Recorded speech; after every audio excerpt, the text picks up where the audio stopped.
brillante.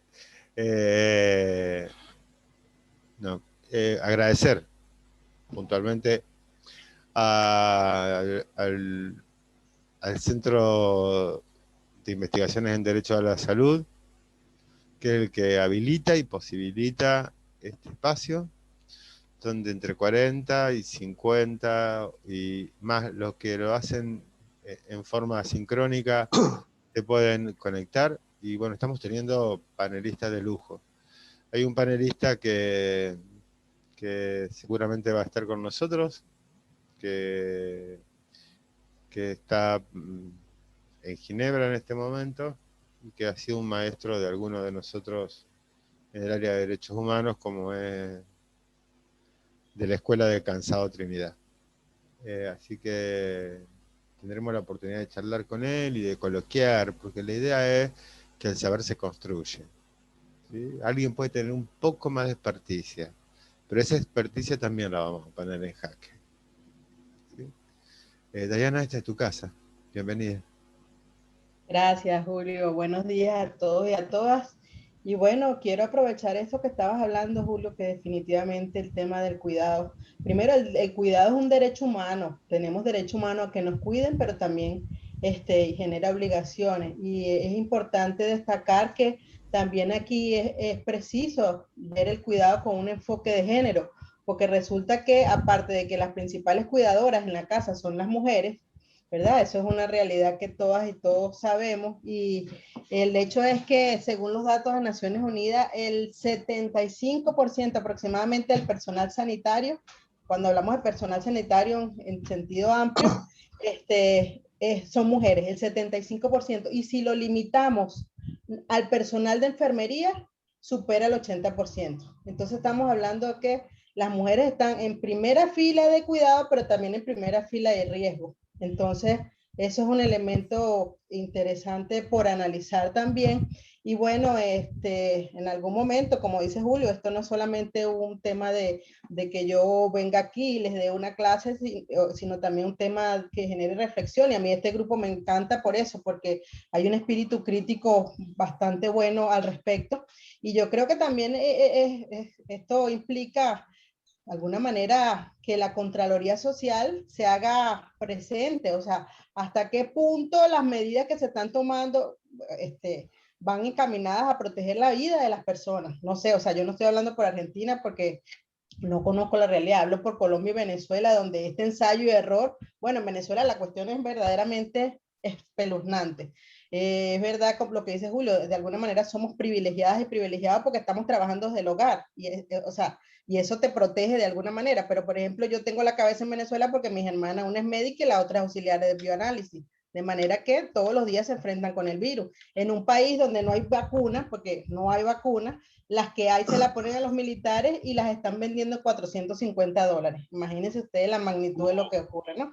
Pero Entonces, y aparte, aquí en, $450 en Venezuela es mucha plata. claro, imagínate tú.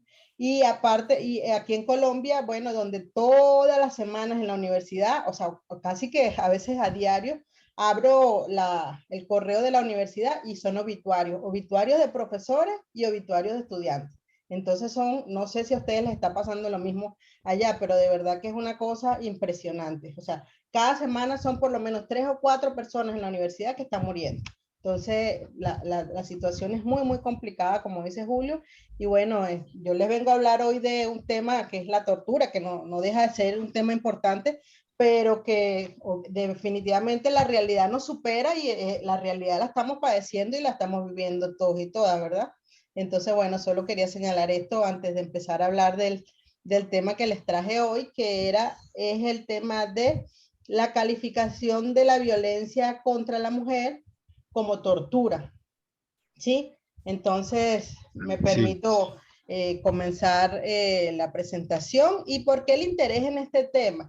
Porque se los decía la semana pasada, es decir, vemos que el tema de la tortura está legitimado, está legitimado en general por los estados y por las instituciones internacionales. Es decir, cuando hay tortura, todo el mundo se rasga la vestidura y con razón. ¿Se acuerdan lo que ha ocurrido con los prisioneros de guerra en la cárcel de Abu Ghraib? No sé si los más jóvenes a lo mejor no se acuerdan de esta situación, pero donde los prisioneros de guerra en Irak, los prisioneros de guerra que estaban bajo la protección en principio de los estadounidenses eran sometidos a gran cantidad de tortura, se tomaron fotos con ellos desnudos, etcétera, etcétera, ¿no? Entonces, importante además destacar que todavía el día de hoy ciertos gobiernos del mundo aceptan la tortura como un mecanismo eficaz para el logro de información, ¿sí? Entonces, esa siempre esa doble moral que está presente allí en ese tema. Pero cuando hablamos entonces de la violencia contra la mujer como una forma de tortura, los avances, se han dado avances, ya yo se los voy a mostrar, pero todavía son limitados en el sentido de que, por ejemplo, en el sistema interamericano de protección de derechos humanos aún no ha llegado un caso, o no es que no ha llegado un caso, no lo sé, pero todavía no ha habido una decisión de la Corte Interamericana de Derechos Humanos de declarar que un caso de violencia contra la mujer en el contexto doméstico, en el contexto del hogar, puede llegar a configurarse en tortura. Y cuando hablo en el contexto del hogar... Dayana, si vos me permitís, yo te voy a interrumpir. ¿Podés explicar un poquito lo que es la Corte Interamericana de Derechos Humanos? Porque somos de distintas disciplinas. Vale, sí. Fíjense lo que ocurre aquí. Hay dos, nosotras y nosotros, como latinoamericanos, pertenecemos en materia de derechos humanos a dos sistemas de protección de derechos humanos. ¿Qué son los sistemas de protección de derechos humanos? Los sistemas de protección de derechos humanos están formados por los convenios, los tratados internacionales en materia de derechos humanos, ¿sí? Pero además de esos tratados internacionales, existen unas entidades o unas organizaciones encargadas de velar por esos derechos humanos. ¿Cuándo surge eso? No sé si se acuerdan que en algún momento se los dije, cuando después de la Segunda Guerra Mundial se vio que los estados muchas veces eran los que violaban los derechos humanos, entonces se buscó unas instancias internacionales, de manera que cuando el estado del cual era parte una persona les violara los derechos, tuviera como mecanismo subsidiario el sistema internacional. En ese sentido, como latinoamericanos, pertenecemos a dos sistemas. El que funciona en el marco de la OEA, de la Organización de Estados Americanos, que es el sistema interamericano, y el que pertenecemos por ser parte de Naciones Unidas, o sea, de la Organización de Naciones Unidas. De la Organización de Naciones Unidas es el sistema universal y el interamericano es el regional. No obstante, en el sistema interamericano tenemos la posibilidad de ingresar al sistema y lo primero que nos vamos a encontrar es con la Comisión Interamericana. Es decir, no es que vamos directamente a una corte, sino que primero pasamos por un organismo que se llama la Comisión Interamericana de Derechos Humanos, donde ejerce funciones cuasi jurisdiccionales. No es una corte, sí, no, pero sí es una especie de organismo que hace todo el tema del diligenciamiento de los casos, y estos casos aquí incluso se deciden y la comisión puede decidir y establecer la responsabilidad de un Estado, y ya lo vamos a ver cuando hablemos de un caso, incluso si el Estado cumple con las recomendaciones de la comisión, ese caso no tiene que ir hasta la corte, pero cuando no cumple, entonces el caso puede llegar a la Corte Interamericana. ¿Cuál es lo positivo de que llegue el caso a la Corte Interamericana? Que se observe, porque generalmente son casos paradigmáticos, lo que se quiere es que se visualicen situaciones gravísimas de violación de derechos humanos que no son además excepcionales o que no están ocurriendo en un solo lugar, sino que por lo general están pasando en distintas partes de la región, ¿sí? Entonces, por ejemplo, cuando hablamos de la sentencia de niños de la calle, por ponerles un ejemplo, o las de las poblaciones indígenas, son sentencias paradigmáticas que se están refiriendo a un caso en particular, pero que si analizamos lo que está decidiéndose, vemos que son casos o situaciones que se repiten en otras partes, ¿sí? Entonces, en ese sentido, la Corte Interamericana, que sí es una corte, en principio sus sentencias son vinculantes. ¿Sí? ¿Qué quiere decir que sean vinculantes? Que son de obligatorio cumplimiento para los estados. Entonces, ¿qué ocurre en general? En general, bueno, ustedes saben que los estados todos son muy hipócritas en materia de derechos humanos. Es decir, firman tratados que luego se oponen o firman los tratados internacionales, y cuando alguna sentencia establece su responsabilidad internacional, en muchos casos dicen, no, pero es que eso se está metiendo en nuestra soberanía nacional. Y lo que ocurre es que los estados muchas veces están, cuando les conviene, aplican la soberanía de la época de Bodino, de Jean Bodin, esa soberanía absoluta, ¿verdad? Donde dentro de la frontera del Estado no decides más nadie que el Estado, o sea, no les conviene, pero cuando les conviene entonces firmar acuerdos y esquemas de integración, entonces son capaces de ceder la soberanía. Entonces, eso es importante, se lo estoy señalando porque muchas veces los estados no cumplen con todo lo que establece la sentencia en materia de reparación. Por ejemplo, la sentencia de la Corte Interamericana establecen reparaciones y las reparaciones son integrales, no solamente se refiere a reparaciones de tipo económica, no solamente que le paguen algo a la gente, sino reparaciones de tipo psicológica, por ejemplo, o incluso simbólica. En el caso de la Corte Interamericana de Derechos Humanos se ha distinguido por establecer reparaciones de tipo simbólica. ¿Qué son reparaciones de tipo simbólica? Por ejemplo, vuelvo al caso de la sentencia Niños de la Calle, donde se estableció que se hiciera una plaza que conmemorara lo sucedido con estos niños. ¿Para qué?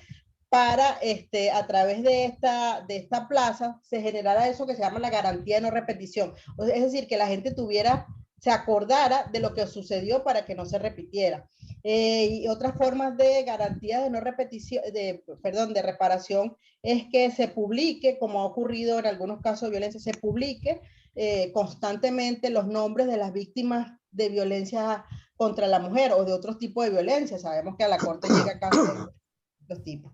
Entonces, cuando yo les digo que nunca ha llegado un caso a la Corte Interamericana, es por la magnitud que puede significar a nivel nacional que la Corte Interamericana de Derechos Humanos defina en un caso de violencia contra la mujer en el contexto de las relaciones de pareja y en el ámbito doméstico como un caso de tortura, porque en muchas ocasiones hay tortura en estos casos. Entonces, si se llega a determinar, pues entonces se ve la magnitud y la gravedad de este tipo de violencia, que todavía ustedes saben muy bien que aunque hayamos avanzado en materia legal, que haya el reconocimiento, todavía nos encontramos con funcionarios del Estado en sus distintas funcionarios policiales, judiciales, etcétera, que manifiestan que son asuntos privados, que no se meten en esto porque eso es asunto privado, que no van a perder su tiempo porque mientras hay un asesinato o hay un robo, ellos no van a perder su tiempo ocupándose de casos de violencia en la pareja que después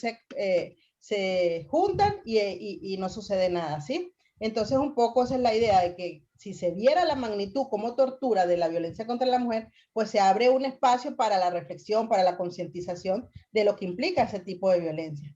Y esa es básicamente un poco la razón de esa presión, de alguna manera, para que la Corte decida sobre estos casos, por la magnitud de lo que ocurre, ¿sí? Entonces, por eso fue que yo les traje este caso de violencia contra la mujer como tortura, por lo que implica, ¿qué es lo que define la tortura? Más allá de lo que vamos a ver, bueno, la definición principal de tortura es que es un sufrimiento intencional gravísimo, ¿sí? Eso es lo que define la tortura, que hay un sufrimiento intencional gravísimo. Entonces, esto no ocurre nada más cuando el daño o el sufrimiento es causado por agentes del Estado, como se ha pensado históricamente, sino que también en la violencia contra las mujeres hay una intención de causar un daño, un sufrimiento gravísimo por castigo, por la razón que sea, ¿sí? Entonces, eso es como algo que une ambos casos.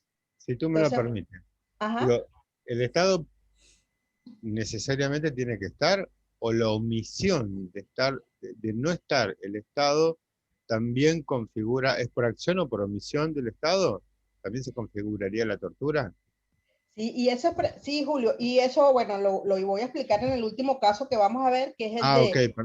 Yo te voy haciendo preguntas viendo las distintas disciplinas que estamos y los distintos... Vale, sí. Es que el último caso que yo les traigo aquí en esta presentación, es el caso de Linda Loaiza. Linda Loaiza López Soto. Es un caso venezolano precisamente, donde ella fue torturada por un particular. Entonces, es la primera vez que la Corte Interamericana, en un caso de tortura por un particular, establece la responsabilidad internacional del Estado. ¿Por qué? Por la omisión del Estado. O sea, lo que ocurrió aquí fue que el Estado no actuó cuando debió actuar para garantizarle a Linda Loaiza sus derechos. Entonces, definitivamente la violación de los derechos humanos, ustedes saben, en el caso de los estados, puede ser por acción de los estados, es decir, porque hagan alguna actividad, o por omisión, porque cuando tienen la obligación de actuar, no lo hacen. Y en los casos de violencia contra la mujer, hay una tutela reforzada, y además está establecido la debida diligencia, es decir, los estados no pueden intervenir de cualquier manera, sino que existe una obligación de intervenir de manera efectiva en un momento rápido, por decirlo de alguna manera, y esa es la obligación establecida en la Convención Interamericana para prevenir, sancionar y erradicar la violencia contra la mujer, que se conoce como la obligación de debida diligencia. No es actuar de cualquier manera, no es porque yo abro un expediente y un procedimiento, ya yo cumplí con la obligación que tengo en este sentido, ¿sí? Entonces, eso se los voy a ir explicando en los casos, voy a ir poco a poco, tomando en cuenta que no todos y todas son abogados, y la idea no es, primero porque yo no sé hablar como abogada pura y dura, pero además porque la idea es que entiendan todos y todas la magnitud de lo que estamos hablando, y porque esto es importante a los efectos de un grupo que está hablando de derechos humanos, pero desde el área de la salud, porque esto también se vincula con la salud. De hecho, una de estas definiciones, y ahora se las voy a mostrar, es importante porque su ampliación, o lo que recoge, también define que en los casos de las personas homosexuales, o en el caso de los transgéneros, ese tipo de medidas que afortunadamente cada vez se ven menos, pero que todavía se ven, y hay además dentro, incluso dentro de la política, quienes dicen que si un niño es homosexual o una niña es lesbiana, entonces vamos a llevarlo al psicólogo o a la psicóloga para cambiarle la mentalidad, por ejemplo, ¿sí? Entonces, eso puede configurarse en tortura. Entonces, es importante entender eso, que esto de ir en contra del libre desenvolvimiento de la personalidad de una persona, valga la redundancia, también puede llegar a ser tortura. Entonces, voy a permitirme, voy a apagar la cámara y voy a compartir la presentación. Entonces, como les decía, voy a ir poco a poco. Cuando no entiendan algo, pues me interrumpen y yo comienzo. Creo que no puedo compartir. Lorena o no sé, Julio, no sé quién.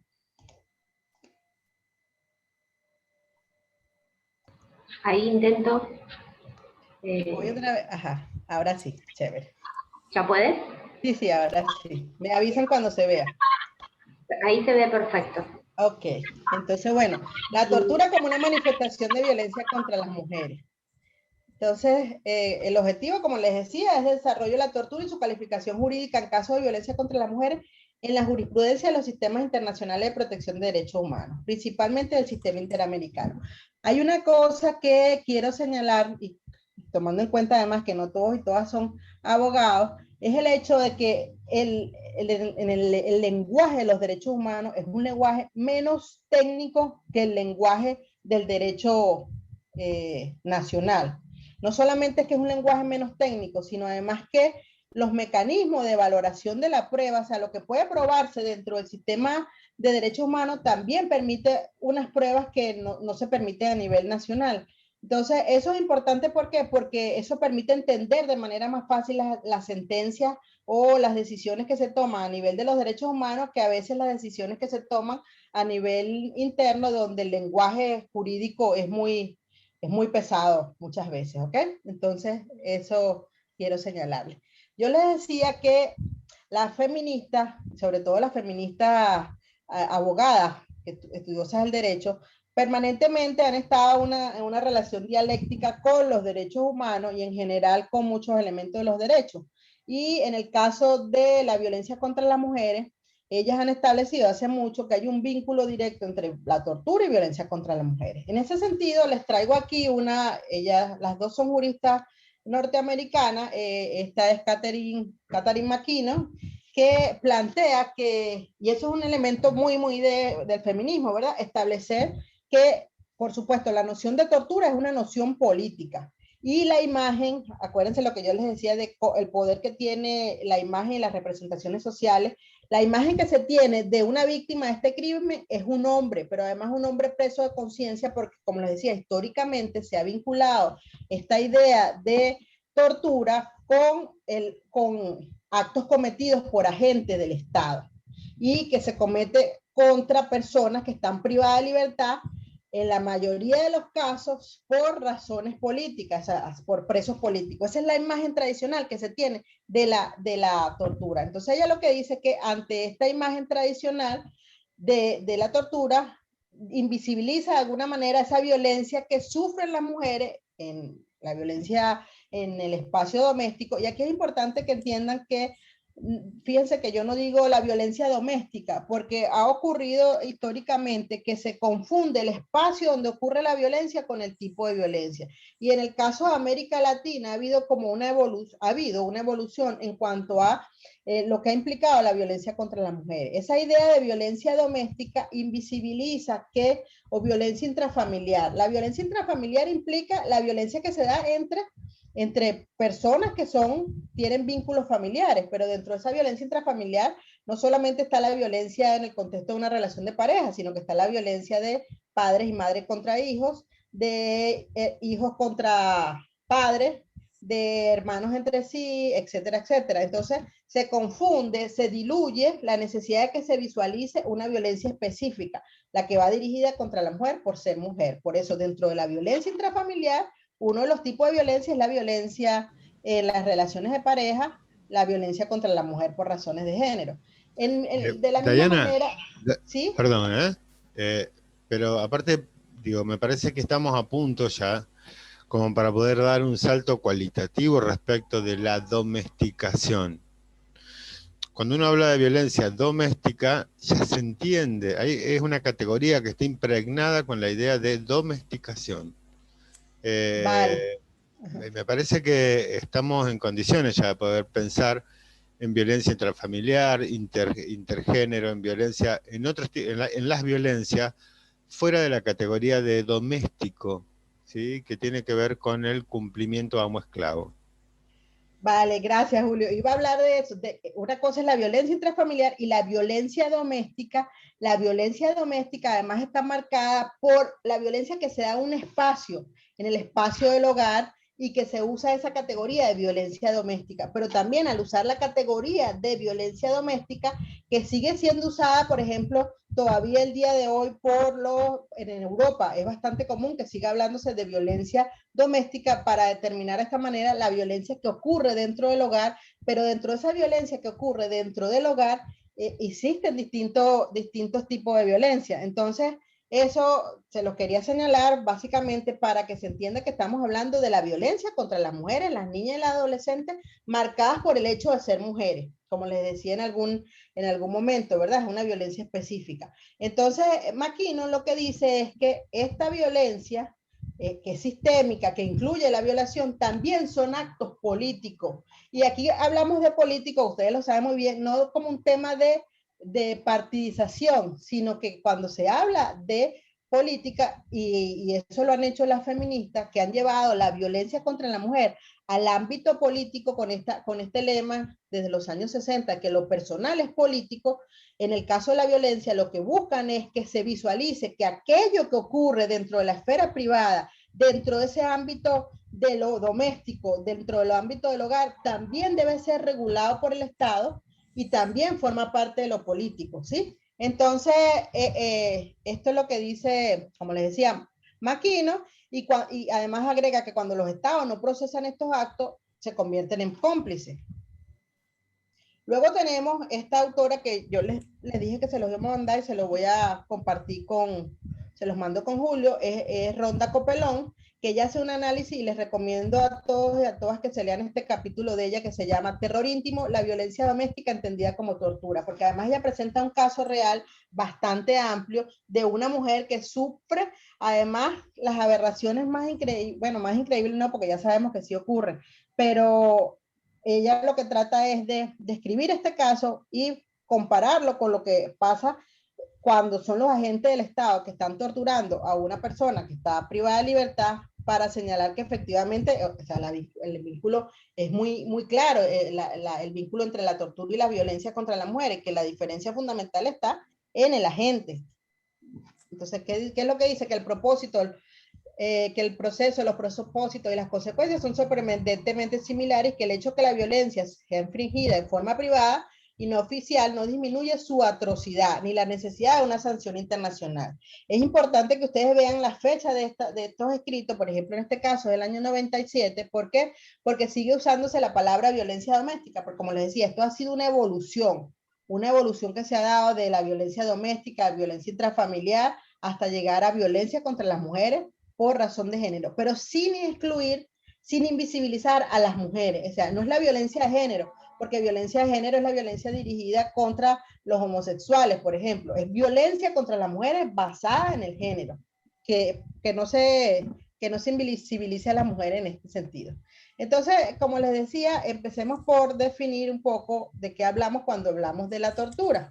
Entonces, por un lado, ya les decía que la intención es causar un sufrimiento deliberado y algo que la distingue es eso, hay intención de causar este sufrimiento y de forma amplia, independientemente cuál sea el motivo. Entonces, ha sido considerado desde tiempos bastante antiguo como un crimen internacional y es una grave violación a los derechos humanos. Está regulada como en distintos instrumentos internacionales, ¿verdad? Como los que vamos a señalar dentro de un rato, y además establece la obligación de los estados de que en sus leyes regulen y establezcan sanciones para los responsables, pero cuando el delito no haya ocurrido en su jurisdicción, también plantea la necesidad de la extradición, cuando sí sea pertinente. Y por otro lado, se vincula definitivamente con el principio de la impunidad, de la no impunidad o de la prohibición de impunidad, y forma parte del jus cogens. ¿Qué es el jus cogens? Son esas normas que han sido aceptadas por la comunidad internacional y que son de obligatorio cumplimiento para los estados. ¿Por qué se dio la regulación de la tortura a nivel de los derechos humanos? ¿Por qué no empezó a nivel penal, por ejemplo? Básicamente porque lo que se atenta en la tortura es contra la integridad de las personas, tanto física, psicológica como moral. Entonces, si lo que se está atentando es algo, un bien tan preciado como es, ¿verdad?, la propia integridad, el mejor espacio, el mejor contexto para su regulación definitivamente es el contexto de los derechos humanos. Entonces nos encontramos, como les decía, dos sistemas: el universal, que es el que funciona en el marco de Naciones Unidas, y el regional o interamericano, que es el que funciona en el marco de la OEA. Entonces, en el caso de el contexto de Naciones Unidas, la primera vez que se estableció la prohibición de tortura fue en la Declaración Universal de los Derechos Humanos, donde dice su artículo: ninguna persona podrá ser sometida a tortura, ni a penas o tratos crueles, inhumanos o degradantes. Fue la primera vez. Entonces, luego en el Pacto Internacional de Derechos Civiles y Políticos, nuevamente se prohíbe, y además se agrega la idea de que tampoco se van a permitir, están prohibidos los experimentos médicos científicos sin el libre consentimiento de las personas. Acuérdense que aquí está todavía muy presente todo lo que había pasado en la Segunda Guerra Mundial, por eso se establece este tema en relación con los experimentos médicos. Pero si ustedes ven, aunque hay una prohibición de la tortura, no se define lo que es esta tortura. La primera vez que se define en el ámbito de las Naciones Unidas fue en el año 1984. Y me voy a permitir leer lo que dice el artículo 1.1, porque ahí vamos a ver cómo en esta definición de Naciones Unidas expresamente se señaló que es un acto cometido por agente del Estado.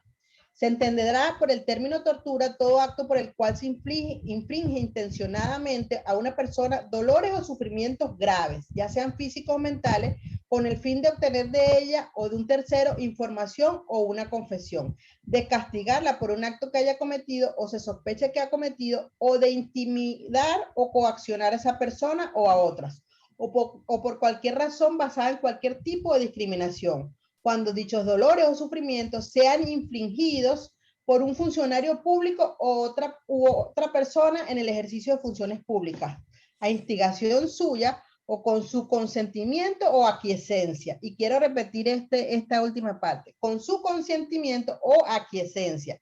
No se considera tortura los dolores o sufrimientos causados únicamente producto de sanciones legítimas o que sean inherentes a o incidentales a esta. Entonces, ven que en esa definición hablan directamente de funcionarios estatales. No obstante, como les decía, los sistemas, cuando hablamos de un sistema, estamos hablando de algo estructurado a partir de distintos componentes. Eso es lo que pasa con los sistemas internacionales de protección de derechos humanos, que están compuestos por distintos componentes. Yo les decía que está el componente normativo, porque en los sistemas de protección de derechos humanos internacionales están las normas, los tratados internacionales. Luego está el componente orgánico, que son el conjunto de entidades que están dentro de ese sistema. En el caso de Naciones Unidas, bueno, es un tema bastante complejo porque las Naciones Unidas es una burocracia. Entonces, cuando hablo que es una burocracia, pues está formada por muchas entidades. Están dentro, en el caso de lo que nos interesa, en el sistema de protección de derechos humanos, tenemos que cada uno de esos convenios o tratados internacionales que se firman en el sistema de Naciones Unidas plantea la existencia de un comité que se va a encargar de vigilar que se cumplan con el tratado al cual se refiere. ¿Qué quiere decir eso? Por ejemplo, en el caso de la Convención sobre los Derechos del Niño, la propia convención establece la creación del Comité sobre los Derechos del Niño. La Convención Internacional para la Eliminación de todas las formas de discriminación contra la mujer establece la creación del Comité para la eliminación de todas las formas de discriminación contra la mujer. Entonces, en Naciones Unidas no hay tribunal, como en el caso del sistema interamericano. Lo que hay son comités que vigilan que se cumplan con estas disposiciones. Pero esa no es la única entidad que hay dentro de las Naciones Unidas. Hay distintos elementos, distintas entidades, entre ellas están la creación de relatores especiales. Estos relatores especiales se trata de personas expertas en un tema en particular a quienes se les encargan investigaciones y monitoreo de la situación de derechos humanos en relación o con un tema determinado o también puede ser en relación con un grupo determinado. En este caso nos interesa destacar es el relator especial sobre la tortura y otros tratos o penas crueles, inhumanos o degradantes, como les digo, es seleccionado por la experiencia técnica y que varía a lo largo del tiempo. Y en este caso me interesa es porque este relator en particular, haciendo referencia a ese artículo 1 de la Convención sobre la Tortura, que habla únicamente de funcionarios del Estado, él dice que hay que entender o interpretar lo que quiere decir el consentimiento o aquiescencia del funcionario público. ¿Por qué? Porque hablar de consentimiento o aquiescencia implica que se extiende esa obligación del Estado y que no se limita únicamente a lo que ocurre en esa esfera pública, sino que es necesario que se vea que también hay obligación del Estado de vigilar y de garantizar los derechos que ocurren dentro de la esfera privada. Entonces, en este tema de tortura vinculada con violencia contra la mujer, agrega además este relator que es necesario que lo que dice la Convención sobre la Tortura se una o se vincule, se interprete en conjunto con lo que señala la Declaración sobre la Eliminación de Violencia contra la Mujer. De esa manera se permite esa protección integral a las mujeres y a su derecho a una vida libre de violencia. Y hago un paréntesis aquí para explicarles una cosa en relación con la Declaración sobre la Eliminación de Violencia contra la Mujer. Ustedes saben que están los convenios internacionales, que son los convenios, los tratados, los pactos, los protocolos. Todos estos instrumentos, cuando un Estado los firma y los ratifica, eso pasa a ser obligatorio para ese Estado, que se ha comprometido a cumplir con ese tratado o con ese pacto. ¿Ok? Pero hay otra forma de manifestarse en el derecho internacional que no son los tratados, los pactos o los convenios. Entre ellos están las declaraciones. Las declaraciones son acuerdos de principio que los estados firman y donde manifiestan su voluntad de aceptar o de estar de acuerdo con ese conjunto de principios. No obstante, aunque hay una obligación moral y ética, no hay una obligación jurídica. ¿Por qué esto es importante en el caso de la Declaración sobre la Eliminación de la Violencia contra la Mujer? Porque en el contexto de las Naciones Unidas, acuérdense que las Naciones Unidas son 190 y pico de países, y esos países con ideología de las más disímiles que existen, y resulta que en ese contexto de Naciones Unidas ha sido imposible hasta el día de hoy de que esa que es declaración pase a ser una convención, un tratado, es decir, que obligue a los estados. Definitivamente hay una obligación moral y ética, pero no hay una obligación jurídica, porque los estados no han, en el contexto de la Asamblea General de las Naciones Unidas, no han podido firmar una convención sobre la eliminación de violencia contra la mujer.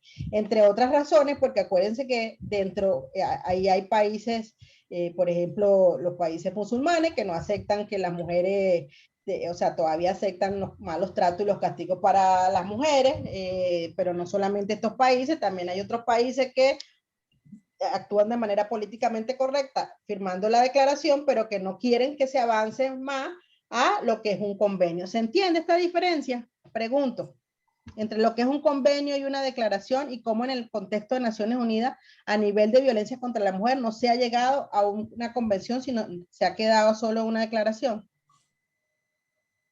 ¿Sí se entiende? Sí, sí. Ok. Yo sé que hay cosas jurídicas, pero bueno, las tengo que explicar. Aquí, mire, este relator hace una comparación muy buena entre lo que es la tortura y la violencia contra la mujer dentro de la pareja para que se vean las similitudes. Entonces, ¿qué es lo que dice?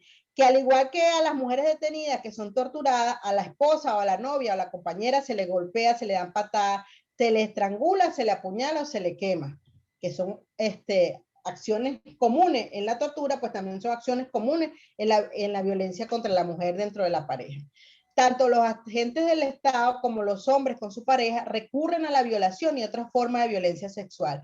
Y esto distingue o determina, y ya lo vamos a ver con los casos que yo les traigo, como en el caso de cuando las mujeres son torturadas por agentes del Estado, incluso esas mujeres que son privadas de libertad por razones políticas, por pertenecer al grupo guerrilleros, etcétera, además de toda la violencia que sufren, al igual que sus compañeros, sufren una violencia específica vinculada con esa violación, con esa violencia sexual. Aquí hay un error, recurren con una sola R.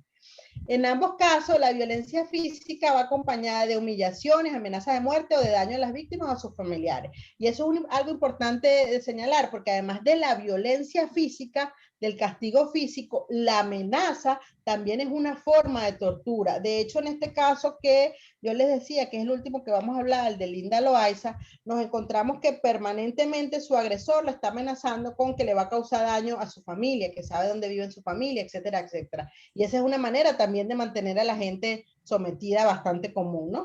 Y en ambos casos, además, se puede dar una escalada de las agresiones. Sabemos que empiezan los golpes, empiezan los castigos, pero esto puede terminar en un femicidio. Creo que en Argentina se dice feminicidio, ¿verdad? Un feminicidio que puede ser por la pareja o un feminicidio por un agente del Estado. En ambos casos se da la depresión, ansiedad, pérdida de autoestima, las mujeres se sienten aisladas, en ambos casos hay estrés postraumático, hay temor ante una violencia que no se puede prever, y en ambos casos el fin es someter a la mujer, despojarla de su capacidad de resistencia y autonomía. Y entonces, ¿cuál es el objetivo último? Mantener el control y el dominio total. Entonces ven que las similitudes entre uno y otro son bastantes. Luego tenemos el sistema interamericano de protección de derechos humanos, que como les decía, es el que funciona en el contexto de la Organización de Estados Americanos. Entonces, la primera vez que se habla de tortura también es para establecer su prohibición en el artículo, en la Convención Americana de Derechos Humanos, y se define por primera vez porque también hay una convención interamericana para prevenir y sancionar la tortura. ¿Cuál es la diferencia? Que esta convención solamente se refiere a el sistema de América en general, aunque Canadá y Estados Unidos firman poco o no firman nada. en este sentido, pero hablamos de toda América, mientras que la otra es a nivel mundial. Entonces, esta definición que trae el artículo 2 de la Convención Interamericana es importante porque aquí no se habla en ningún momento de que la tortura sea cometida por funcionarios del Estado, a diferencia de lo que señalaba la Convención Universal.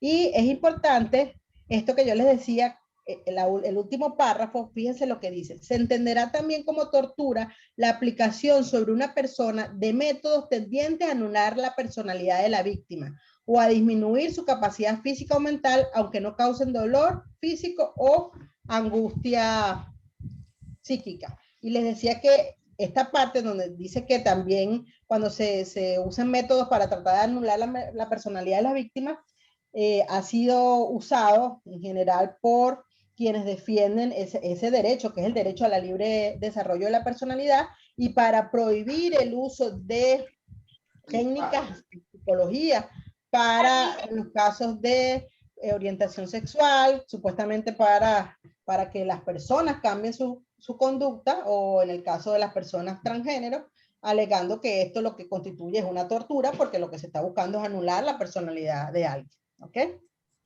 Entonces, ¿cuáles son los elementos constitutivos de tortura? Y estos fueron definidos en un caso precisamente argentino por parte de la Corte Interamericana de Derechos Humanos.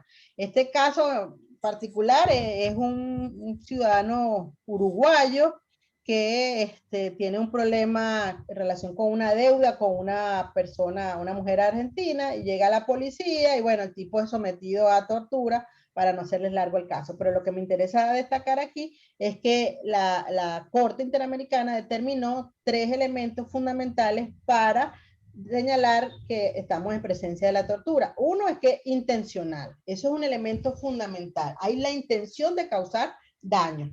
El segundo elemento es que esos daños pueden ser físicos o mentales y pueden estar vinculados con factores endógenos, o sea, la forma en que ocurrió es el trato hacia la persona, la duración, el método que se utilizó para causar ese daño, así como los efectos que ha tenido el daño en la persona. Pero también pueden ser efectos exógenos vinculados con la edad de la persona, el estado de salud o sus circunstancias particulares. Y el fin o propósito no queda taxativamente establecido, y eso es importante señalarlo, pero entre los elementos que pueden estar presentes en ese fin están extraer una confesión, intimidar a la persona, controlar. En el caso de las mujeres, la tortura está muy vinculada con ese control o dominio, pero también está vinculada con la idea de castigarla. Estoy hablando de la violencia, de la tortura en el contexto de una relación de pareja, pero también en el caso de la violencia contra la mujer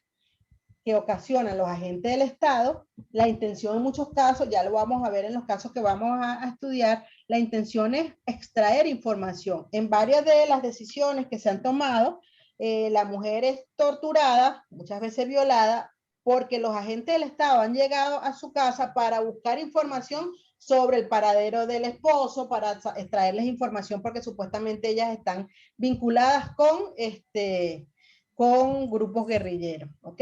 Entonces, básicamente son estos 3 elementos que se señalan.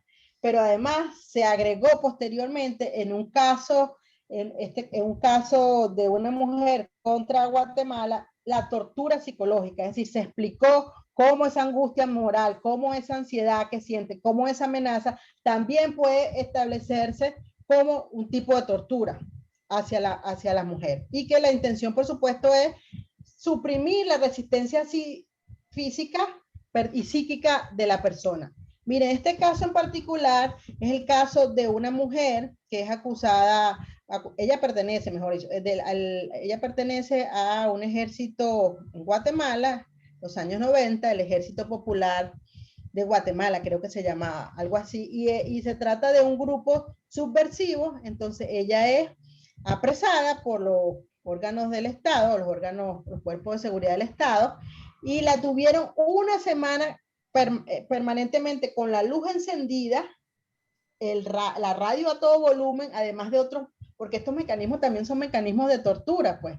Y además de otros elementos que tuvieron ahí presentes, hasta el punto que la hicieron confesar ella públicamente. Además grabaron un video donde ella reconocía que ella, su esposo, su hermana pertenecían a ese grupo. De hecho, luego de este video la sueltan, ella va a la Procuraduría, les estoy resumiendo el caso, va a la Procuraduría repite su supuesta confesión y no le preguntan qué le pasó, nada. O sea, hay una absoluta complicidad entre los órganos del Estado.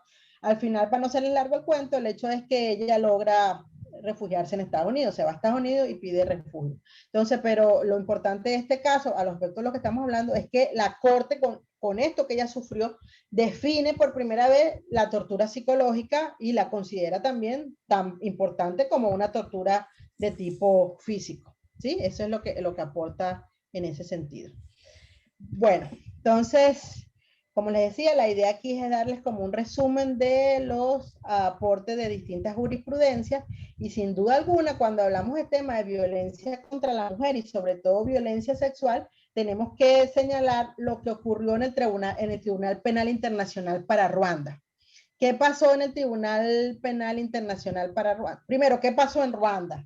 Seguramente que la mayoría de ustedes lo saben, pero quizás los más jóvenes no saben, pero en el año 93, 94, no recuerdo bien, en Ruanda se dio una guerra civil de magnitudes impresionantes, además ocurrió un genocidio. En 3 meses aproximadamente fueron asesinados, hay quienes dicen que fueron 800,000 personas, otras dicen que llegaron al millón de personas que en 3 meses fueron asesinadas. Entonces, aquí hay varios elementos también para cuestionar. En primer lugar, porque Naciones Unidas y los estados, los países poderosos, sabían que todo esto estaba ocurriendo y no intervinieron a tiempo. ¿Por qué no intervienen a tiempo? Porque no hay petróleo, porque no hay, aunque Ruanda está ubicada, ¿verdad?, en una zona sumamente conflictiva, no tiene un recurso natural de tal atractivo que haya generado una intervención inmediata de los poderosos, por darles algún nombre. Bueno, el hecho es que la situación en Ruanda es la siguiente para ponerlos en contexto. Ruanda fue una colonia belga, ¿verdad?, de Bélgica. Cuando logran la independencia, está formada, ustedes saben ustedes han visto el mapa de África, ¿verdad? Ustedes han visto que en el mapa de África hay muchas fronteras rectas, que son líneas rectas. Estas líneas, a diferencia de lo que ocurre, por ejemplo, en el mapa de América en general o en el mapa, qué sé yo, de Europa o de otras partes del mundo, en el caso de África, el hecho que haya línea recta obedece a que esa fue la manera en que en algún momento las metrópolis europeas se dividieron el continente africano. Entonces, ¿qué generó eso? Claro, eso después ha variado mucho. Les estoy dando una explicación un poco muy simplista para ubicarlos en el caso, la importancia de Ruanda. El caso de esto es que esta división llevó a que una misma tribu fuera dividida en 2 países distintos y que dentro de un país, uno de estos estados que se conformó de esta manera, estuvieran presentes varias tribus, o sea, varias poblaciones de distintos orígenes étnicos. Eso pasó con Ruanda. En Ruanda estaba formada por 3 grandes grupos: los Hutus, que era la mayoría, los Tutsis, que no eran la mayoría, pero eran los que gobernaban, porque ese fue el acuerdo, fueron los que llegaron al acuerdo con el gobierno belga, y otro grupo llamado Gruat, que no era muy numeroso, pero que también estaba allí.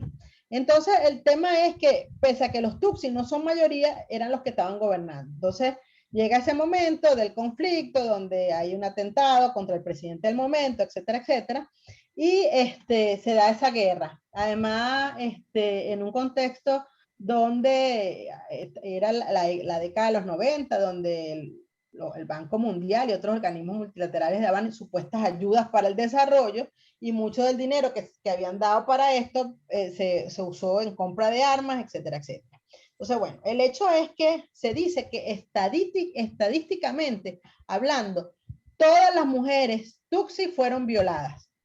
Pónganse ustedes, hagan ustedes un cálculo, la magnitud de lo que ocurrió, que se considera que todas fueron violadas. Bueno, en ese sentido, ustedes saben que antes, en los conflictos armados, por ejemplo, en la Segunda Guerra Mundial, nunca se llevó ante esos tribunales que se crearon a los soldados en general, a quienes participaron en el conflicto, por violar mujeres, cuando sabemos que hubo bastante violación de mujeres, tanto de un bando como otro. Entonces, eso es lo que distingue por primera vez este Tribunal Penal Internacional para Ruanda, que es un tribunal que se crea para juzgar estos crímenes. Es un tribunal ad hoc. ¿Qué quiere decir que es ad hoc? Que se crea después que ocurren los hechos. Eso es un elemento que hay que señalarlo porque así fue. Cuando normalmente o lo común es, o las reglas del principio de la legalidad es que los tribunales existan y la gente se juzgue, es porque ya el tribunal existe. Pero en este caso, por la magnitud de lo que ocurrió, etcétera, se crearon estos tribunales, el Tribunal Penal Internacional para Ruanda, para conocer de los crímenes que se habían cometido allí. Y por primera vez en la historia, en este tribunal se juzgaron a criminales de guerra por cometer actos de violencia contra la mujer. Y un caso paradigmático es este que yo les presento, que es el caso de Jean Paul Akayesu. ¿Ok? ¿Qué es lo que pasó con Jean Paul Akayesu? Jean Paul Akayesu era alcalde de un sitio conocido como la comuna de Taba. Entonces, él era Hutus. Entonces, en este contexto del desplazamiento que se estaba dando, llegaron a esa comuna, llegaron al edificio municipal, llegaron muchas mujeres de origen Tutsi a buscar resguardo allí, porque venían huyendo de la violencia, venían huyendo del conflicto armado. Estas mujeres, muchas de ellas fueron asesinadas, fueron violadas, hubo violaciones masivas ahí dentro del edificio de la alcaldía. Las violaciones eran cometidas por policías y por miembros de las milicias armadas de la zona. Y este señor, que era el alcalde o una figura parecida, incitaba a que se realizaran estos actos. Es decir, él no llegó o no se comprobó en el caso que él haya violado a ninguna mujer. Sin embargo, sí se comprobó que él incitó esas violaciones masivas e incluso él incitó a los asesinatos que ocurrieron. De hecho, una de las testigos declaró que como él la escuchó cuando él decía, bueno, hagan lo que sea porque mañana la vamos a desaparecer o algo así. Entonces, ¿cuál es la importancia de este caso? La importancia de este caso es que por primera vez se determinó que puede haber violencia sexual sin que haya contacto físico alguno. Porque como les decía, aquí se comprobó además que este señor era culpable de uno de los crímenes más aborrecibles, que es el genocidio contra la población Tutsi. Pero se comprobó que él, aunque no había tocado ninguna de estas mujeres, él había sido culpable de violencia sexual. Y es a partir de aquí, de este caso, que se considera que hay violencia sexual sin que haya contacto físico alguno. Y yo les traje algunas de las definiciones más importantes que se dieron en este caso. Como les digo, es la violencia sexual. También el que se haya señalado que la violencia sexual no está limitada a la invasión física del cuerpo y puede incluir actos que no impliquen penetración. Esta parte es fundamental. ¿Por qué? Porque durante mucho tiempo y todavía el día de hoy, cuando hablamos de temas de violación, sigue hablándose del consentimiento, de que no, es que ella consintió. ¿Y por qué consintió? Porque se mantuvo pasiva, pero no se toma en cuenta todos esos elementos que están allí presentes por el cual alguien no reacciona, el miedo, o sea, la pasividad puede responder a muchas cosas y eso no implica consentimiento. En todo caso, se trata de un consentimiento viciado. Entonces, en este caso particular, se señala que las circunstancias coactivas no tienen que estar demostradas por la fuerza física. Las amenazas, la intimidación, la extorsión y otros tipos de maltratos que se aprovechan del miedo o la desesperación pueden constituir coacción. Entonces, eso es sumamente importante y este caso también es paradigmático por eso, porque ha servido y ha sido inspiración para decisiones dentro de los tribunales nacionales.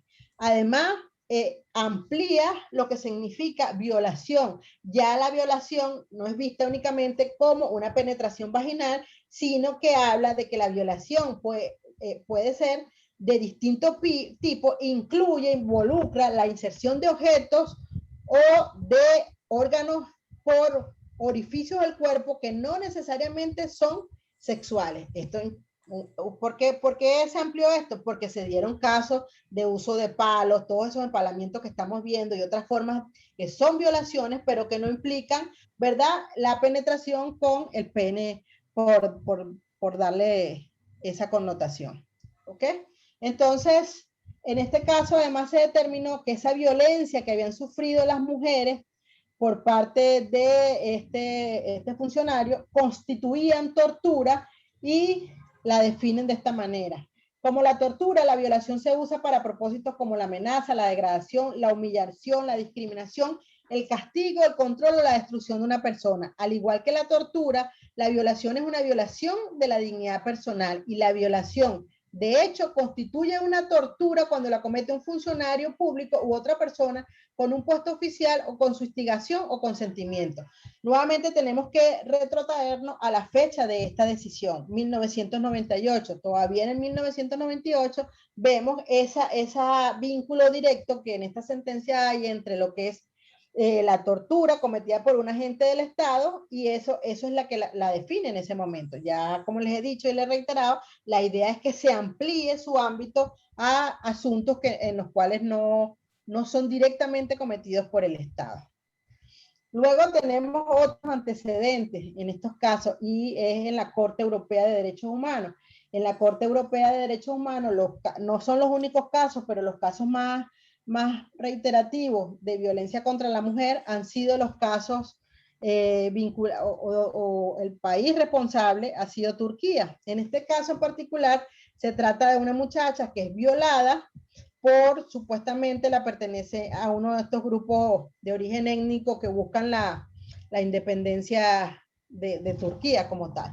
Y lo importante de eso es que por primera vez la Corte Europea señaló que la violación tiene secuelas psicológicas para las víctimas que no se van o no son tan fáciles de que se vayan, como lo sería en otro tipo de violencia física y mental. Y ese es uno de los argumentos que se usa mucho cuando hablamos de, por ejemplo, en la trata de personas con fines de explotación sexual, por ponerles un ejemplo, donde se señala, mire, sí, es que es verdad, se dice que la trata de personas, y aquí me desvío un poquito, la trata de personas no es un delito genéricamente neutro. ¿Qué quiere decir que no es genéricamente neutro? Que no afecta igual a hombres y a mujeres, sino que el 75% aproximadamente de quienes son afectadas por la trata son mujeres y niñas y el fin principal es la explotación sexual.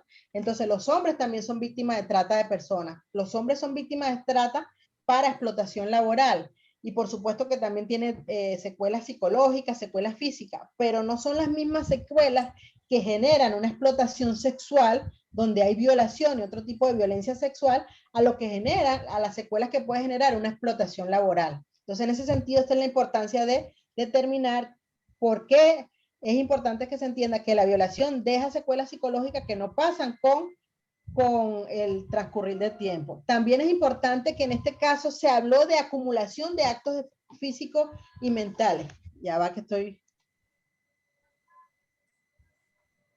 Efectivamente, Pablo, esa película se las recomiendo porque plantea este tema de los Tutsis y los Hutus y también es importante por la forma, porque generalmente tenemos la visión de que efectivamente hay una responsabilidad absoluta de las metrópolis en todo lo que ocurrió, pero también hay que ver cómo son esas élites dentro de esos estados y cómo funcionan esas élites. Así que yo les recomiendo también, yo la vi y de verdad que es muy buena. También les recomiendo que vean Hotel Ruanda, la película Hotel Ruanda, porque bueno, las imágenes también son sumamente interesantes.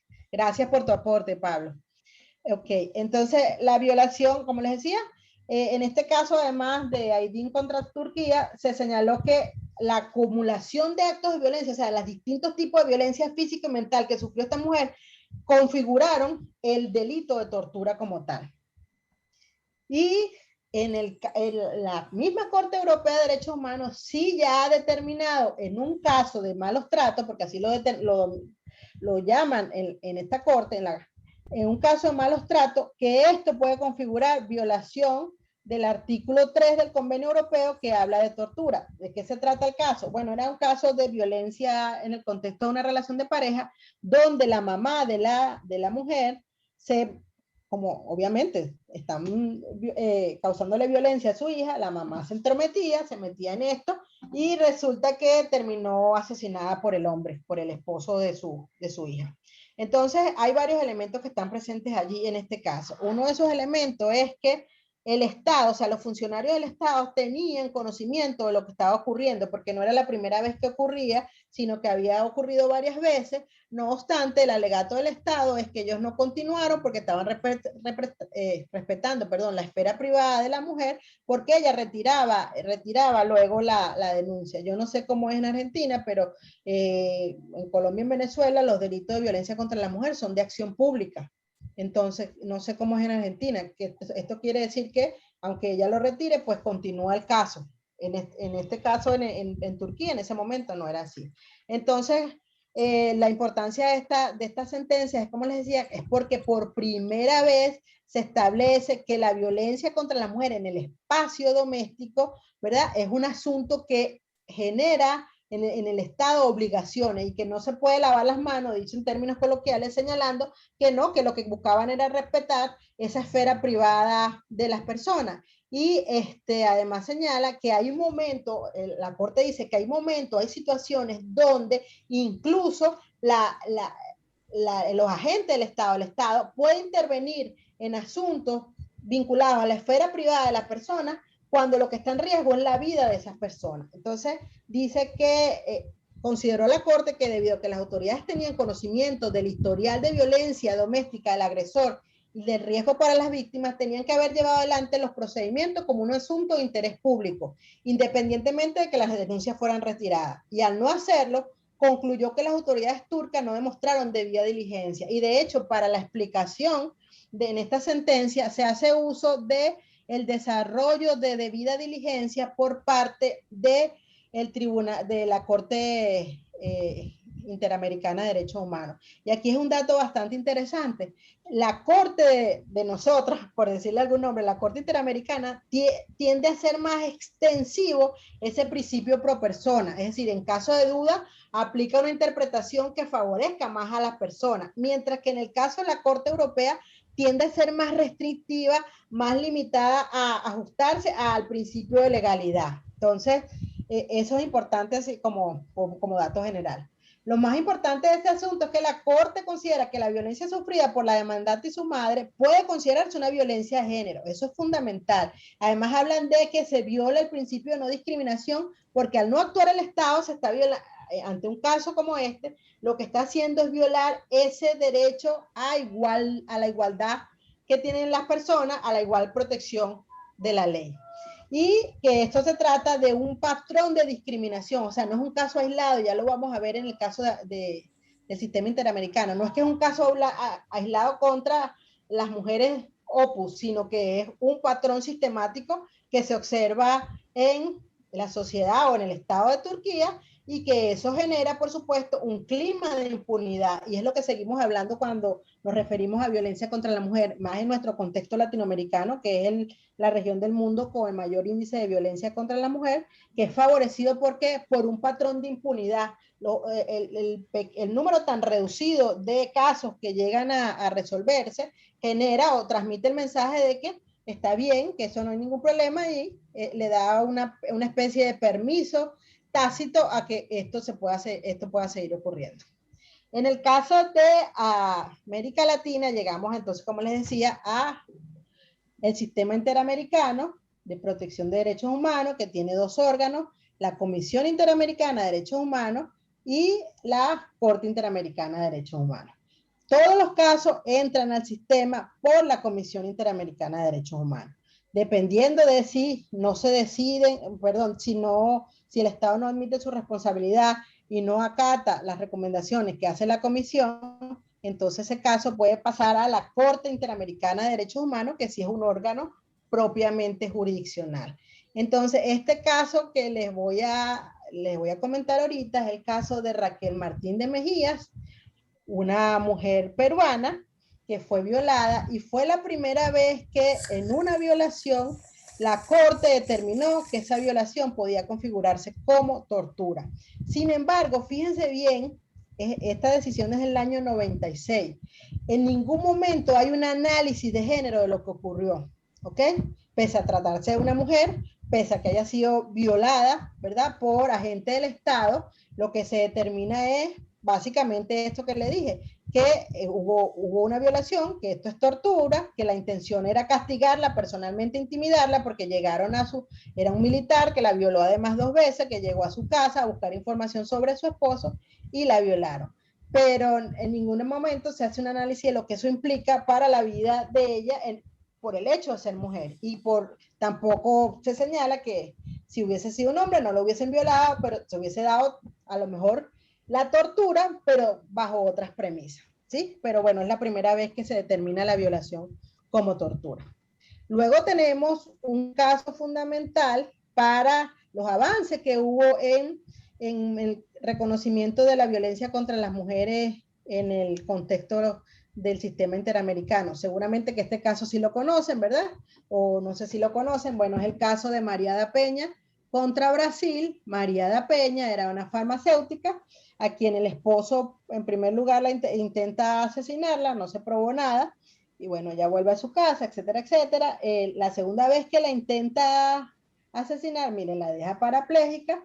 El caso pasa a las instancias judiciales de Brasil. Creo que habían pasado 16 o 17 años, quedaba poco tiempo para que el caso prescribiera, es decir, que ya no se pudiera hacer nada porque pasó mucho tiempo, no se decidió dentro de los lapsos legales establecidos, y el caso llega, aunque no se ha decidido en Brasil, llega al Sistema Interamericano de Protección de Derechos Humanos, llega a la Comisión Interamericana de Derechos Humanos, porque hay una cosa importante que les quiero destacar.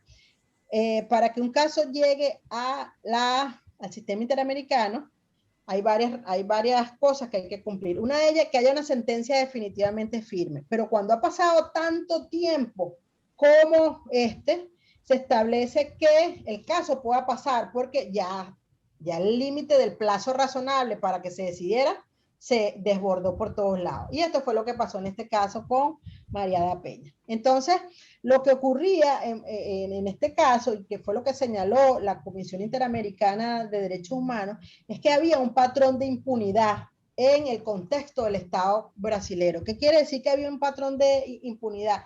Que este caso tampoco era excepcional. Es decir, cuando se analizaron y todos los informes y todas las pruebas que se presentaron en este caso, demostraban que cuando las denuncias de violencia contra las mujeres en el sistema de justicia brasilero no era procesada, había un retardo procesal impresionante, es decir, lo que había era eso, como les decía, un patrón de impunidad que favorecía la comisión de estos actos, pero que además generaba discriminación hacia las víctimas e iba en contra de ese principio de igualdad también. Entonces, para no hacerles largo el caso, en este caso, la Comisión Interamericana emitió un conjunto de recomendaciones, se estableció la responsabilidad del Estado brasileño por la comisión de estos hechos, se le recomendó al Estado brasilero, que en ese momento no tenía ley, que regulara y que se estableciera una ley para regular el delito de violencia contra las mujeres,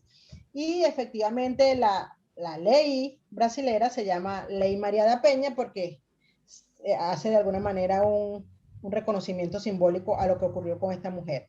En este caso no llegó hasta la Corte Interamericana porque el Estado brasilero reconoció su responsabilidad y tomó las medidas para hacerle frente a las mismas, ¿ok?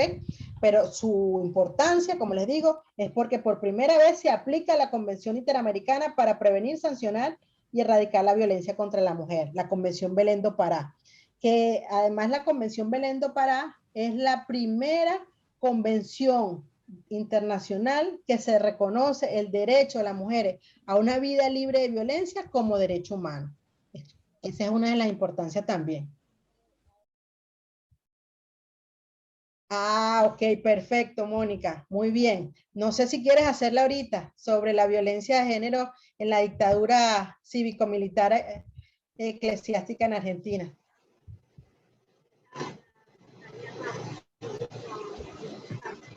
¿Sí?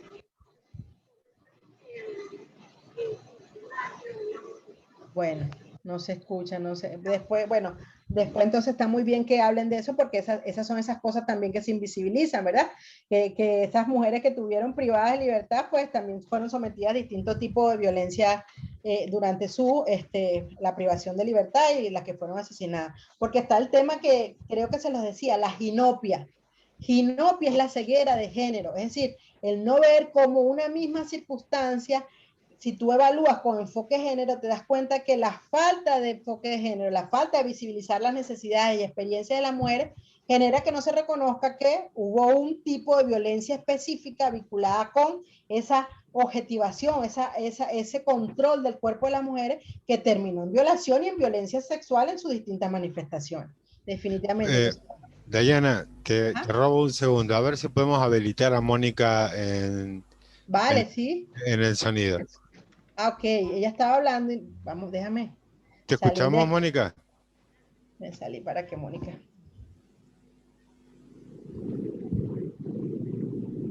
Mónica, ¿nos escuchas? Hola, hola. Nos está diciendo que sí con la cabeza, pero debe tener algún problema con el audio que no está saliendo. Me parece sumamente importante lo que va a plantear Mónica, porque Mónica es una colega del área de la salud que se dedica al acompañamiento de víctimas. Vale. Mónica, a ver si te podemos escuchar.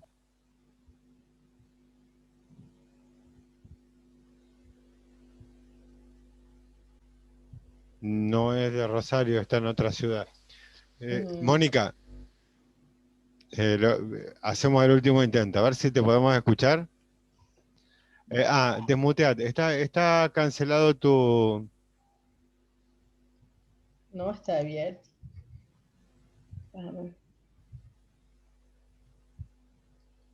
Ahora sí está. A ver.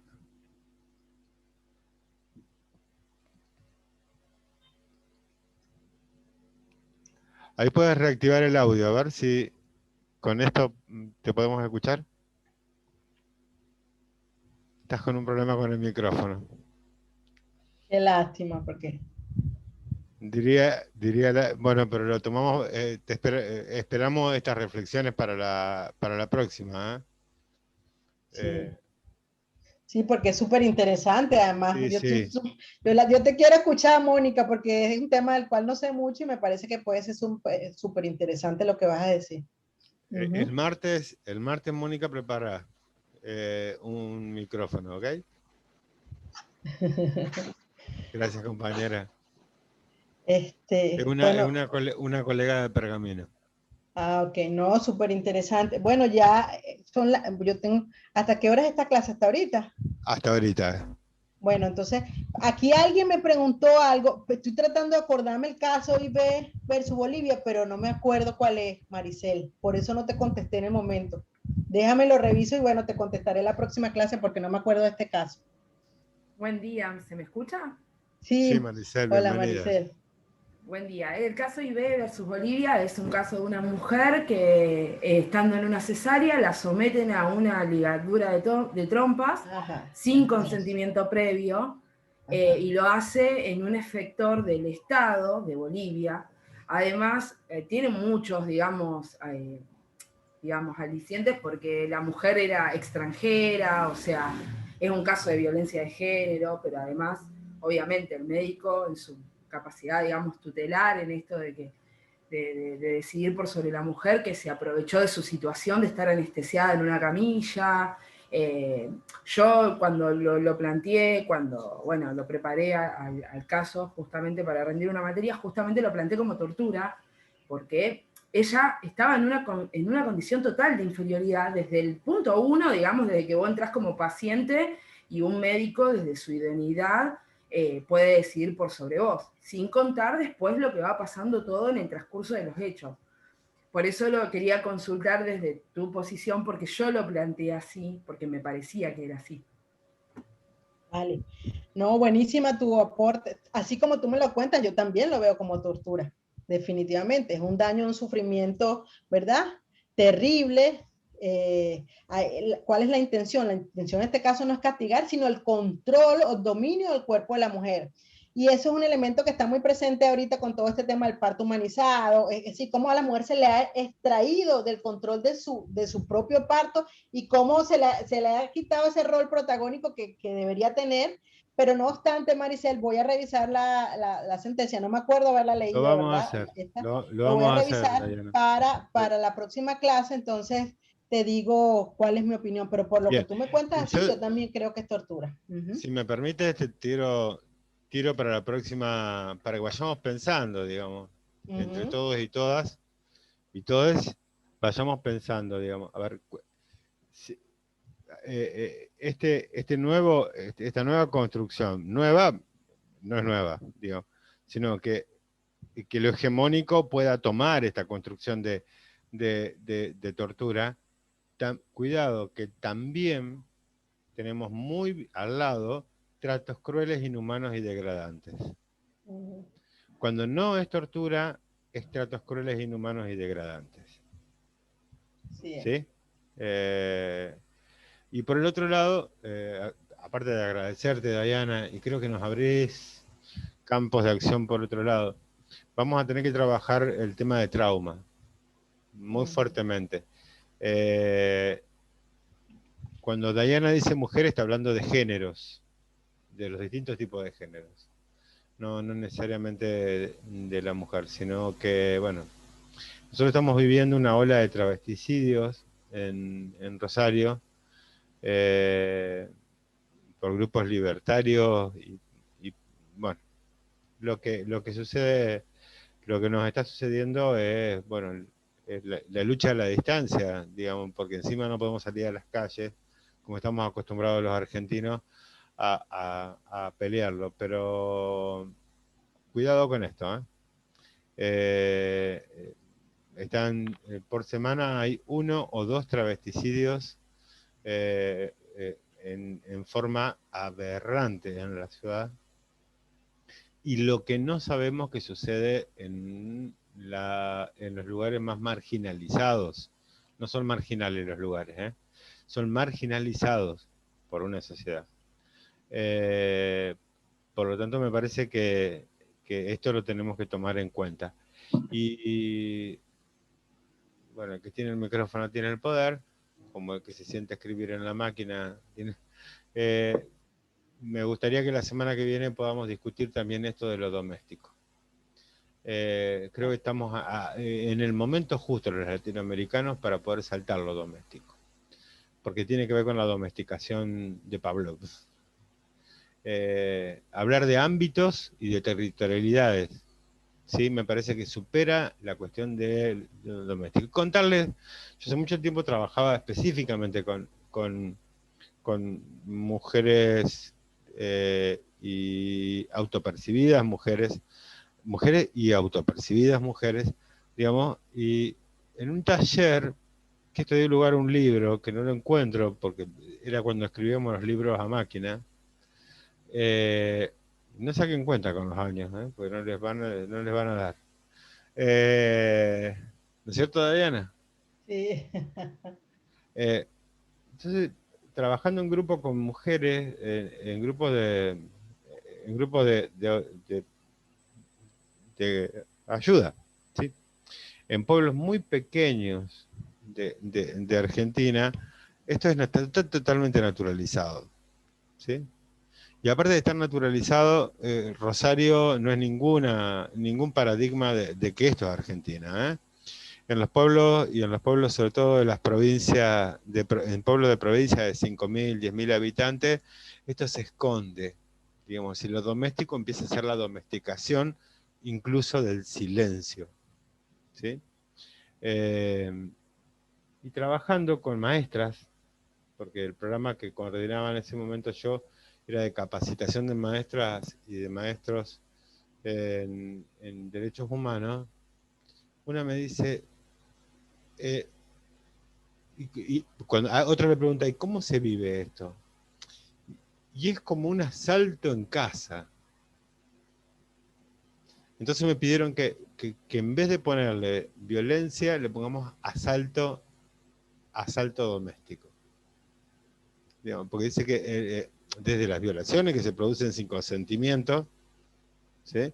Hasta de las violaciones de pareja, quiero decir, que se producen sin consentimiento, hasta lo que está planteando Diana, se produce una sensación de que estás asaltado, de que te han invadido. ¿Vieron cuando uno lo asaltan, que siente que te invadieron espacios de intimidad?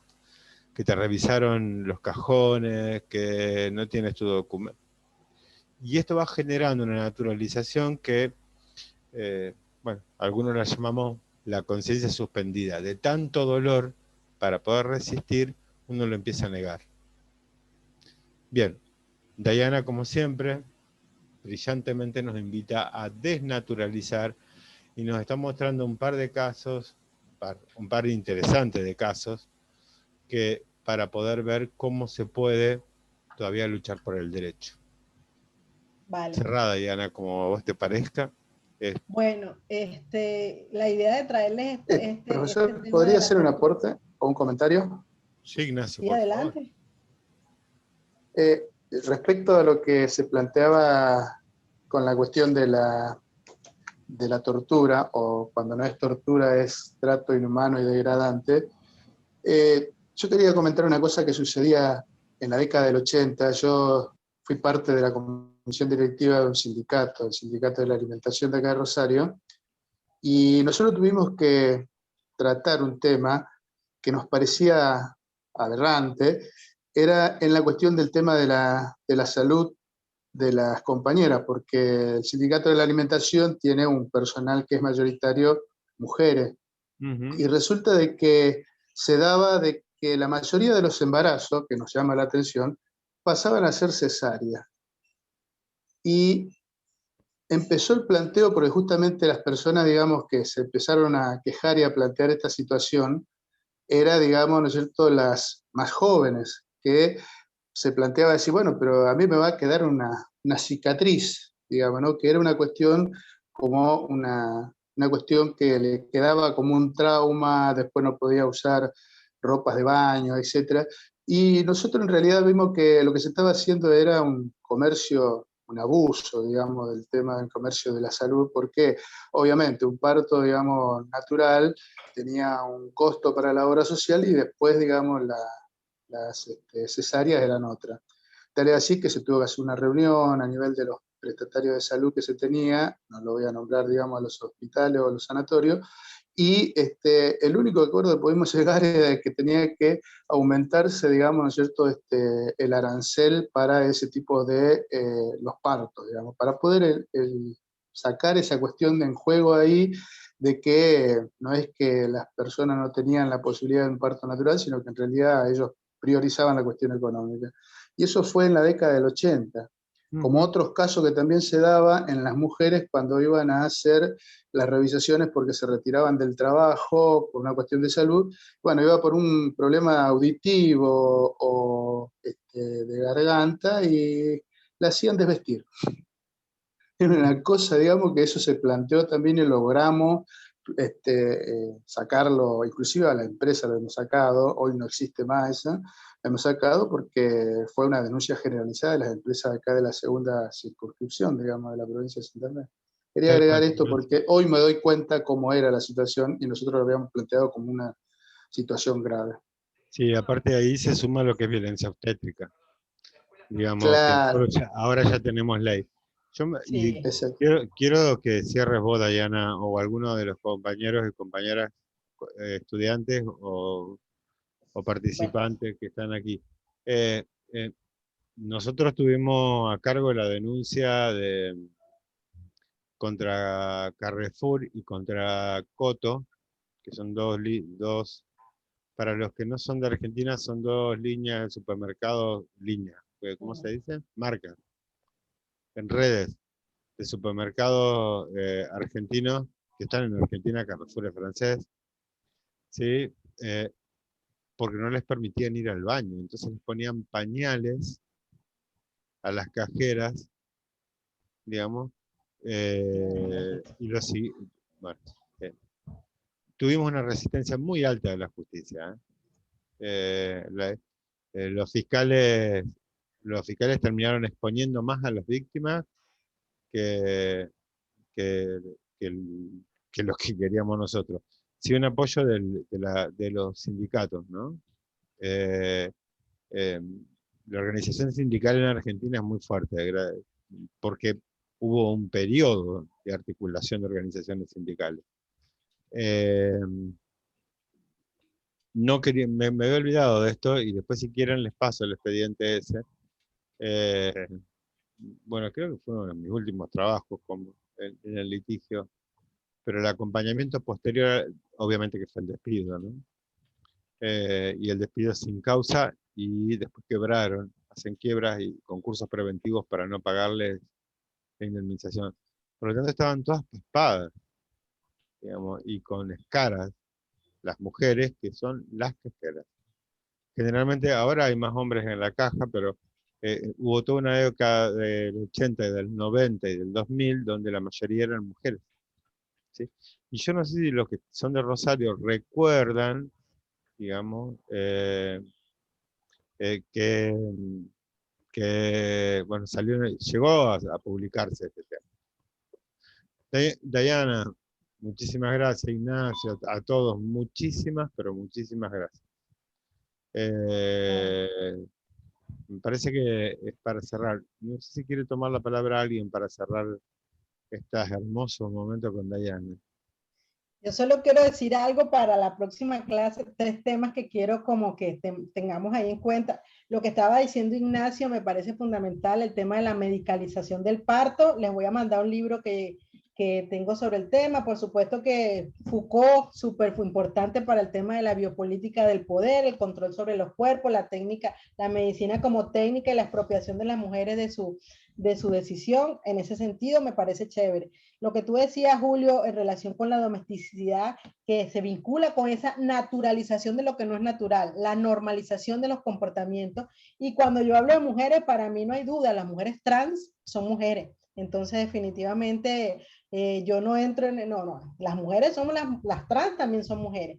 Y bueno, sí les voy a mandar una serie de documentos allí para compartirles con Julio y bueno, la semana que viene continuamos con un tema, además que quiero retomar un poco el tema, terminar esto y hablar del trabajo, de todo lo que ustedes están diciendo y cómo esa posición subordinada de la mujer está tan presente en el ámbito laboral. Solo eso, gracias por su atención. Chao. ¿Alguien más? No? Gracias. Gracias. Muchísimas gracias, Diana. Muy claro. Díganle lo que sienten, vamos. Y cómo te despierta las distintas aristas y los distintos ámbitos donde se producen violencia, no solamente puertas adentro del hogar, sino puertas adentro del trabajo, en la casa. No sé, yo ponía en el chat, por ejemplo, el tema de la lactancia en aquellas madres que trabajan en la industria textil, que son obligadas a trabajar horarios corridos, sin descanso, para poder salir un rato antes para poder cubrir ese momento que tienen que darle de tomar la teta a su bebé. Claro. ¿Cuánta violencia hay? Solamente le informo a Fabián sexualidad. Nada, esto, reconocer cómo este ámbito nos va abriendo la cabeza para ver las distintas violencias que contra mujeres, y no solamente contra las mujeres, porque cuántos varones... Sí, yo me muevo por eso, y les pregunto por ahí cuando insisten, que manden la foto de la... Perdón, había alguien queriendo mandar fotos.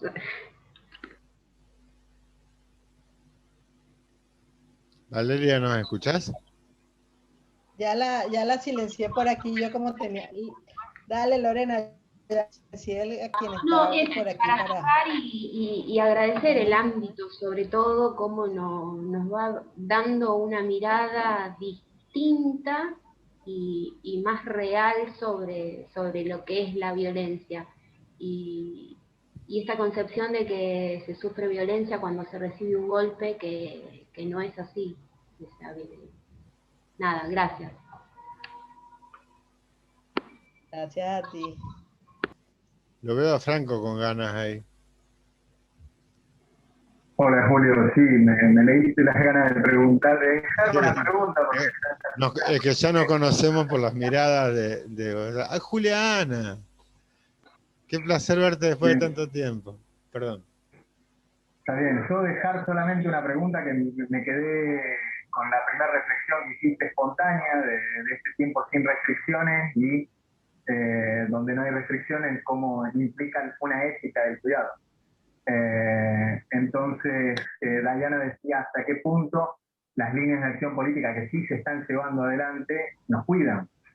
Y en esto de el alcance de la responsabilidad estatal a la esfera privada, quería preguntarle a Dayana, quería pedirle a Dayana su parecer contextuado, situado. Ella habla de Colombia, habla de Venezuela, por experiencia personal. Un parecer contextuado y situado de lo que sería la dimensión escolar, el rol de la dimensión escolar en el monitoreo de esa esfera privada. O sea, el rol de la escuela en el conocimiento y el monitoreo. Y te lo digo con un poquito de temor, porque asistiendo en el Ministerio de Educación la cantidad de situaciones y circunstancias de vida que se conocen, y hasta qué punto las líneas de acción que se llevan adelante protegen. En eso se marca el proyecto de investigación de la cátedra. Quería preguntarle a ella cómo se lleva adelante allá. ¿Cuál es su parecer respecto del rol de la dimensión escolar en ese conocimiento de la esfera privada y la responsabilidad estatal en el marco de la política educativa, de lo que pregone como educativa? Yo sé, Dayana, que no lo vas a tomar como una falta de respeto, pero hay muchos que tienen que ir a clases. No, claro, no. Lo dejamos para esto último de Franco, me parece fantástico. Sí, porque, sí. A ver, nosotros con Dayana decimos, estamos confinados, pero no callados. Pero no silenciada. Así es. Pero yo para que vos escuches la S, digo callados. Muy bien. De eso se ríen de los argentinos siempre, y ella me dice, decime brillante. Bueno, le mando muy interesante, Franco, sí, yo creo que ahí podemos opinar todas, porque obviamente si tuviera la respuesta a esa pregunta, no estaría aquí, estaría en el Ministerio de Educación tratando de pero es una pregunta sumamente interesante y sí me regenera reflexión, por supuesto que sí, y claro que queda pendiente para la próxima clase. Gracias por la pregunta. Un lujo tener una profesora visitante como esta. Bueno, y gracias. Yo sí les pido, en serio, cuídense mucho y cuiden a los que cuidan.